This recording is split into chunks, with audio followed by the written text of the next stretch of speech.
ठाकुर हमेशा जो है वो ठाकुर के दिमाग में एक बात रहती है, क्षत्रिय के दिमाग में एक बात रहती है कि मैं राजा हूँ और मुझे राज करना है। ब्राह्मण के दिमाग में ये बात कभी नहीं रहती थी कि वो राजा है। लेकिन आज़ाद भारत में क्योंकि पंडित जवाहरलाल नेहरू और इंदिरा गांधी और राजीव गांधी प्रधानमंत्री रहे लंबे समय तक, तो उनके दिमाग में ये बात है कि आज़ाद भारत से पहले कोई राजा रहा होगा, लेकिन आज आज़ाद भारत में तो हम ही राजा हैं। लेकिन अब उनके हाथ से दोबारा सत्ता छिनी है तो उनको दर्द है उस चीज़ का। तो ये सच्चाई है, हम इस बात को स्वीकार करते हैं। आप मंदिर राम का बना लो, आप मंदिर किसी और का बना लो, XYZ किसी की बना लो, पूजा जो है वो भगवान जो है वो क्षत्रिय है। लेकिन उस भगवान पर जो चढ़ावा आता है, उस चढ़ावे के सहारे ब्राह्मण जो है वो जी रहा है। तो जो ब्राह्मण सर्वोच्च पद पर है, जो ब्राह्मण हमेशा उच्च पद पर रहता है, जो ठाकुर उसके सामने खड़े होकर के नहीं बोलता है, मनुस्मृति के आधार पर ब्राह्मण को 5 वर्ष की उम्र में शिक्षा मिलती है और क्षत्रिय को जो 8 वर्ष की उम्र में शिक्षा मिलनी चाहिए, आज ठाकुर के नीचे ब्राह्मण काम कर रहा है। यानी मनुस्मृति जो है वो उल्टी हो गई है। यही ब्राह्मण है जो पिछले 4-5 साल पहले नारा लगा रहा था उत्तर प्रदेश में कि ब्राह्मण शंख बजाएगा हाथी बढ़ता जाएगा, हाथी नहीं गणेश है, ब्रह्मा विष्णु महेश है। सारे के सारे ब्राह्मण जो है जिनको शेड्यूल कास्ट में से नफरत बदबू आती थी, वो मायावती के चरणों में बैठे थे क्योंकि सत्ता में रहना था, सत्ता में आना था। तो लेकिन अभी आप वर्तमान सरकार को देख लो तो राष्ट्रपति आपके जो हैं वो दलित समाज से हैं, और जो अपने प्रधानमंत्री जी हैं वो OBC हैं, जो गृह मंत्री हैं वो अपना माइनॉरिटी हैं, जैन हैं, और अगर हम रक्षा मंत्री की बात करें तो ठाकुर हैं। तो ब्राह्मण का सूपड़ा साफ है, ब्राह्मण है कहाँ राजनीति में। यही बात अगर हम उत्तर प्रदेश की राजनीति में करते हैं तो वहाँ पर भी यही हाल है, वहाँ पर भी ब्राह्मण दूर दूर तक सत्ता में दिखाई नहीं दे रहा। यही हाल अगर हम दिल्ली की सरकार की बात करें तो केजरीवाल बनिया, उप मुख्यमंत्री ठाकुर, और उसके नीचे आ जाओ तो वो भी ठाकुर हैं या नॉन ब्राह्मण हैं। और अगर हम उनके 3 सांसदों की बात करें तो 3 के 3 सांसद जो आम आदमी पार्टी ने चुन करके भेजे उसमें 2 बनिया और 1 ठाकुर। तो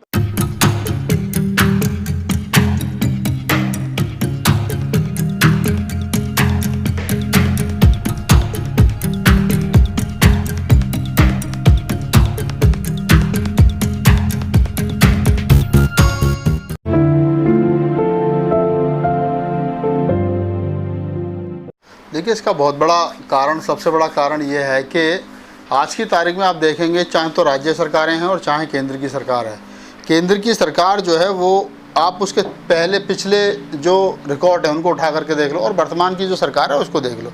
पिछली जितनी सरकारें रही हैं वो ब्राह्मण वर्चस्व की सरकार रही हैं।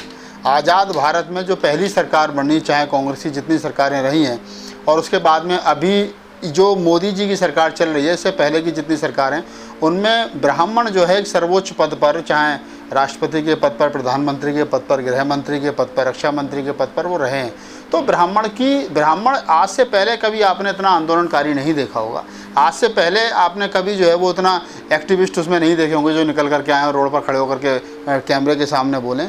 उसका महज कारण सिर्फ इतना भर है, उसको लग रहा है कि हम लोग सत्ता से दूर हो गए और वो सत्ता में जाने के लिए कुछ भी करते हैं और हमेशा करते हैं। तो ब्राह्मण की जो तड़फ है वो सिर्फ इतनी भर है क्योंकि वो सत्ता से दूर है और वो सत्ता में और पावर में रहना चाहता है, क्योंकि वो सेफ जब ही रह सकता है जब सत्ता में रहेगा, और सेफ अगर सत्ता में नहीं रहेगा तो वो फिर सेफ नहीं रह सकता। आप कह रहे सत्ता में नहीं है, केंद्र में देख ले 50% से ज्यादा मंत्री ब्राह्मण हैं, यूपी सरकार में देखिए उप मुख्यमंत्री ब्राह्मण हैं। अब आप फिर मुख्य, अब आप देखो ये वर्ण व्यवस्था है, ब्राह्मण, क्षत्रिय, वैश्य और शूद्र, ये 4 वर्ण हैं। इन 4 वर्णों में सबसे पहले नंबर ब्राह्मण, दूसरे नंबर पर क्षत्रिय, तीसरे नंबर पर वैश्य, चौथे नंबर पर शूद्र। अब आप यहाँ देख लीजिए उत्तर प्रदेश में, अगर हम चलो पहले भारत की सरकार का बात कर लेते हैं, अगर हम यहाँ वर्ण व्यवस्था बना लें तो पहले नंबर पर दलित यानी राष्ट्रपति, दूसरे नंबर पर OBC यानी शूद्र, तीसरे नंबर पर माइनॉरिटी, चौथे नंबर पर क्या नाम है वो फिर क्षत्रिय आ गया, रक्षा मंत्री आ गया। तो यहाँ कहाँ है?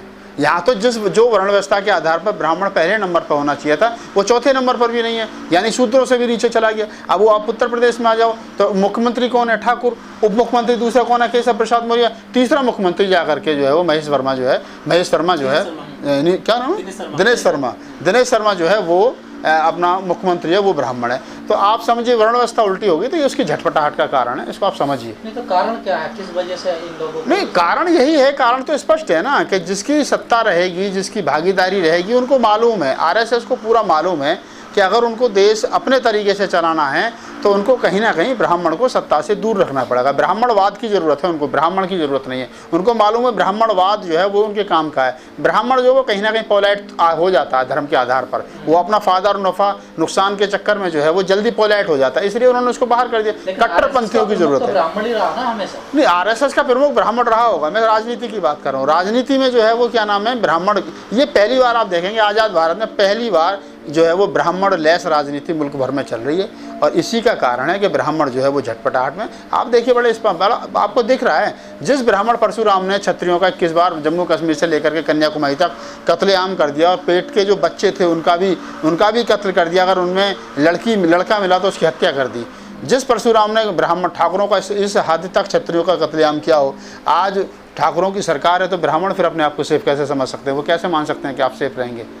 तो क्या इसी से शुरू हुई है परशुराम की? बिल्कुल, मैं तो यही कहूँगा परशुराम की राजनीति। अगर एक तरफ मायावती जी और अखिलेश यादव ये कह रहे हैं कि बीजेपी की सरकार में उत्तर प्रदेश में ब्राह्मण सुरक्षित नहीं है, और हम अगर आए तो हम जो है परशुराम की मूर्ति लगाएंगे, तो इसका मतलब क्या है? इसके पीछे कौन सी लॉबी काम कर रही है? आप इस बात के पीछे क्या मैसेज जा रहा है, आप उसको समझो ना। उसका मैसेज तो ये है कि जिस परशुराम ने ब्राह्मणों का कत्लेआम कर दिया, जिस परशुराम ने 21 बार छत्री विहीन जो है वो धरती कर दी, आज वही ठाकुर जब जो है सत्ता में है तो उसको वो बात याद है, भूला थोड़ी है छत्री। मंदिर कहना देश के, जब हमारे जो राजनाथ सिंह है, जब वो रक्षा मंत्री गृह मंत्री थे इससे पहली वाली सरकार में, तो देश में बड़ा हाई अलर्ट हुआ, तो उन्होंने सदन में एक स्टेटमेंट दी थी, शायद आपको भी याद हो।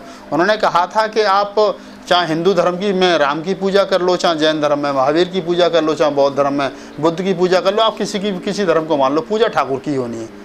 लेकिन ब्राह्मण में कहीं ना कहीं आपका जो कहना है वो बिल्कुल बात सत्य है, उसके अंदर भी ये जिज्ञासा जागी है, और ये जिज्ञासा उसके अंदर ऐसे नहीं जागी जब क्षत्रियों ने उसके सामने खड़े होकर के हाथ में लिए और ब्राह्मण को मंदिर के अलावा घरों से बाहर कर दिया।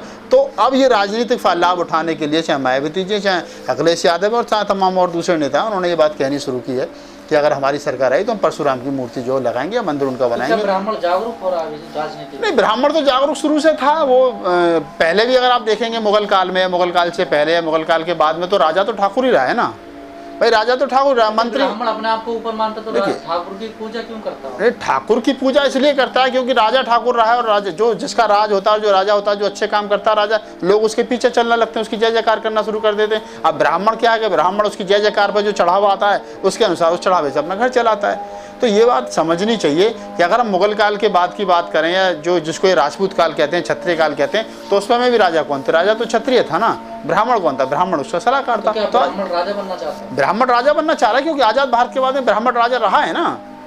देश आज़ाद होने से पहले, अंग्रेजी काल से पहले ही अंग्रेज राजा जो है वो क्षत्रिय था, ये बात अलग है। लेकिन जब देश आज़ाद हो गया तो पंडित जवाहरलाल नेहरू जो है वो ब्राह्मण थे, और उन्होंने लंबे समय तक देश के प्रधानमंत्री रहे। इंदिरा गांधी जी लंबे समय तक देश की प्रधानमंत्री रहीं। तो वो जो लंबे समय तक, एक लगभग 60-65 साल तक मुल्क पर जिन लोगों ने राज किया, 60 साल तक, वो ब्राह्मण ही थे।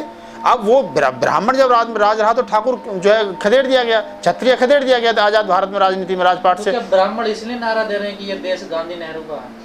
बिल्कुल, वो देश गांधी नेहरू का। अगर देखिए, ब्राह्मण ये नारा कहाँ दे रहे हैं मुझे पता नहीं, लेकिन मैं ये जरूर कह सकता हूँ कि ब्राह्मण आज जो है इसलिए उग्र है, इसलिए एक्टिविस्ट बन रहा है, इसलिए रोड पे खड़े होकर के तुम लोगों से बात कर रहा है, मीडिया के सामने आ रहा है, क्योंकि उसको लग रहा है कि उसका दमन जो है वो हो रहा है और वो सत्ता से खदेड़ दिया गया है। पहली बार आज़ाद भारत में ब्राह्मण जाति के बिना, यानी ब्राह्मण लेस राजनीति चल रही है, और इसी का कारण है कि ब्राह्मण जो है वो, ब्राह्मण का दमन ठाकुर कर रहा है, कोई और भी कर रहा है? ठाकुर ही कर रहा है, और ठाकुर के साथ में जैसे हमारे यहाँ बहुत सारे लोग हैं। अब ठाकुर तो कर ही रहा है, ठाकुर, इसमें कोई डाउट नहीं है कि तो वो जो दर्द है वही उनको गाए बगाए जो है कुर्सी का जब ध्यान दिखाता है, जब वो उनकी नज़र प्रधानमंत्री की कुर्सी पर पड़ती है और राष्ट्रपति की कुर्सी पर पड़ती है, और उन्हें वहाँ लगता है कि हम लोग वहाँ नहीं बैठेंगे, हमको बैठना चाहिए था सर्वोच्च पद पर, तो उनको पीड़ा होती है, उनको कष्ट होता है। लेकिन सर, कुछ लोग कहते हैं कि ब्राह्मण जो किंग मेकर की भूमिका में रहते हैं हमेशा। देखिए, किंग मेकर की भूमिका में भी रहते हैं और किंग भी वही बने आ जाए। आप देखो ना, जब देश आज़ाद हुआ 1947 में, उसके बाद में पंडित जवाहरलाल नेहरू देश के पहले ऐसे प्रधानमंत्री थे जो कि बिना चुनाव के जिनको प्रधानमंत्री बना दिया गया था। चुनाव तो 50 के बाद में हुआ ना, और 47 में जो है वो 50 में हुआ है, और उसके बाद में जो वो पहले मनोनीत कर दिए गए थे, उसके बाद में लंबे समय तक वो प्रधानमंत्री रहे। उनके जाने के बाद में फिर इंदिरा गांधी जी रही, उसके बाद में फिर राजीव गांधी जी रहे। तो आप देखो ना भाई, 88-87 तक तो यही लोग रहे हैं। अगर थोड़ा सा 78 के आसपास का जो कार्यकाल मोरारजी देसाई की सरकार का, जनता पार्टी का, अगर वो काट दें हम, अटल बिहारी वाजपेयी भी क्या नाम है ब्राह्मण रहे हैं, वो भी 6 साल तक इस देश के प्रधानमंत्री रहे। तो ब्राह्मण जो है आज़ाद भारत में सबसे ज़्यादा राजा रहा है, और अब वो जो है हाशिए पर है। वो राजा पिछले 2 पंचवर्षीय 4 पंचवर्षीय योजना में ना रहे। मनमोहन सिंह की सरकार हो गई 10 साल तक, अब 10 में 16वां साल ये चल रहा है, तो वो समझ रहा है। लेकिन पहले उसको संतुष्टि थी मनमोहन सिंह की सरकार में कि चलो कम से कम प्रणब मुखर्जी जो है, प्रणब मुखर्जी वो ब्राह्मण हैं और वो देश के राष्ट्रपति हैं, तो राष्ट्रपति भी नहीं रहे। तो ये झटपटाहट है उनको। सर, उत्तर प्रदेश में चुनाव आने वाले हैं 2022 में, तो ये भी कहा जा रहा है कि यूपी में ब्राह्मणों को निशाने पर लिया जा रहा है योगी सरकार द्वारा, क्या ये भी कोई असर दिखाएगा चुनाव देखिए, में? उत्तर प्रदेश में ब्राह्मण को निशाने पर लिया जा रहा है या ब्राह्मण का शोषण हो रहा है। मैं भी आज अखबार में पढ़ रहा था कि जब से उत्तर प्रदेश के अंदर योगी सरकार आई है तब से 600-650 ब्राह्मण एनकाउंटर में मार दिए गए। तो ये क्यों मार दिए गए, क्या कारण रहा, ये तो सरकार जवाब देगी। लेकिन हाँ, ये ज़रूर है कि वो 600-650 जो ब्राह्मण एनकाउंटर में या अन्य किसी मामले में जिनकी हत्याएं की गई हैं उसमें लेकर के ब्राह्मण गुस्से में हैं। और वो 2022 के चुनाव में किस करवट बैठेगा, सपा के साथ जाएगा, बसपा के साथ जाएगा, या इन दोनों को छोड़ करके वो बीजेपी के साथ ही बना रहेगा, या अपने पुराने घर कांग्रेस में जाएगा, ये देखने लायक बात होगी।